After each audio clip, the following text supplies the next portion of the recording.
সবাইকে স্বাগত জানাচ্ছি গুগল ডক্সের নতুন একটা পর্বে। আজকের পর্বে মূলত আমরা আপনাদেরকে জানাবো আপনারা কিভাবে গুগল ডক্সে এসে কোনো একটা ডকুমেন্টে আপনারা ফুটনোট ব্যবহার করবেন, কিভাবে ওয়াটারমার্ক ব্যবহার করবেন, কিভাবে আপনাদের কোনো একটা পেজকে আপনারা ব্রেক করবেন, অ্যান্ড দেন ফাইনালি আপনারা বলবো আপনারা কিভাবে আপনাদের গুগল ডকুমেন্টের বুকমার্ক ব্যবহার করবেন। তাহলে চলুন আজ আর দেরি না করে আমরা আমাদের মূল পর্বে চলে যাই। আমাদেরকে শুরুতে একটা ডকুমেন্টকে ওপেন করতে হবে, যেই ডকুমেন্টের মধ্যে আমরা ফুটনোট, বুকমার্ক, পেজ ব্রেক বা এগুলো করতে চাই। আমরা এখন কোনো একটা ডকুমেন্টে ফুটনোট করা শিখব।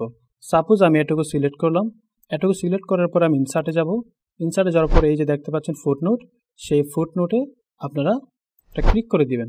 ক্লিক করার পর আপনারা দেখুন এখানে লেখা উঠছে এক, তারপরে একটা লেখা হচ্ছে এখানে সাপোজ আমি লিখলাম সফট স্টুডিও। ওকে, সো এই যে দেখুন এই যে এক লেখা আছে, এটা কিন্তু এইখানের এক, অর্থাৎ এই ফুটনোটের ওয়ানটা কিন্তু এই ওয়ানের টেক্সটটা হচ্ছে এইটা।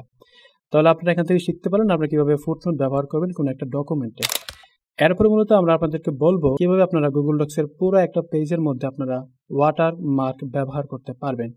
সেজন্য আমাদের যেটা করতে হবে, আমাদেরকে আবার ইনসার্টে আসতে হবে। ইনসার্টে এসে স্ক্রল ডাউন করে ওয়াটারমার্কে আসতে হবে।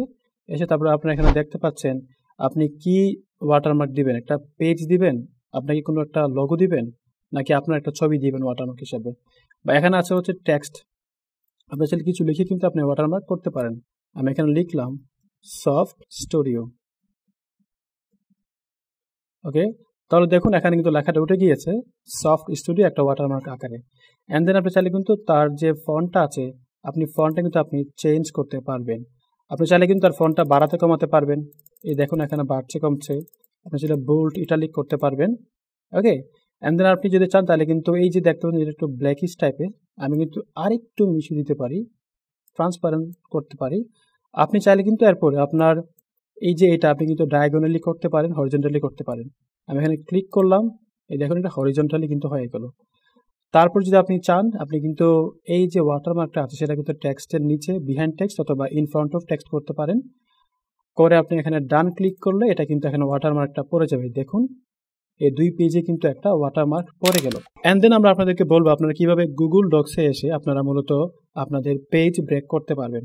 সেই জন্য আপনাকে যেটা করতে হবে, আপনাদেরকে সাপোজ আপনি এইখানে আসলেন, এইখানে গিয়ে আপনাকে ইনসার্টে ক্লিক করতে হবে। ইনসার্টে ক্লিক করার পর আপনারা দেখেন এখানে একটা পেজ লেখা আছে, শুরুতে আছে পেজ ব্রেক। পেজ ব্রেক করলে কী হবে দেখুন এখানে নতুন একটা পেজ চলে আসবে। ওকে, এখানে নতুন একটা পেজ উইথ ওয়াটারমার্ক সহ চলে আসলো।